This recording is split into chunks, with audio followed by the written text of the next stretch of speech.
And so it's today I'm telling you, just as I did weeks before Thanksgiving when others were not saying this, please don't get together with those outside of your immediate pod.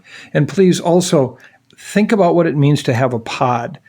I realize this could be very confusing, but it goes back to that term that I want all of you to start using. Stop swapping air. Wherever you have people that come together, if they're not bubbled up with you and have no other outside contacts, and you swap air with them, that means being in the same room where you're exchanging air like that, you're putting yourself at risk. Now's the time to think about the remainder of the holiday season, whether it be Hanukkah, Christmas, whatever.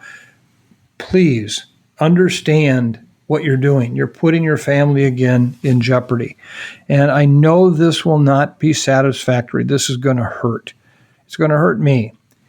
You know what? For 38 years, I have read the Polar Express on Christmas Eve to my kids first, since they were little kids. And I continued to read it to them as they were adult. And when the grandchildren came, it became even more special on Christmas Eve. This will be the first year in 38 years I have not read in person the Polar Express to my kids or grandkids on Christmas Eve. This is hard. But all of us have to understand why we're doing this. Now, I'll do it virtually. All of us will have to find ways to do things virtually. But if I could ever help empower you, if I could ever be that voice in your ears saying, this is not the year to do this. I know how lonely we are. I know grandma is alone. I know that this is very, very hard, even painful. But I fear desperately we will slingshot ourselves into a whole new level of cases. And it's so unfortunate that it's just before the light of dawn with these vaccines coming. Hold out just a little longer.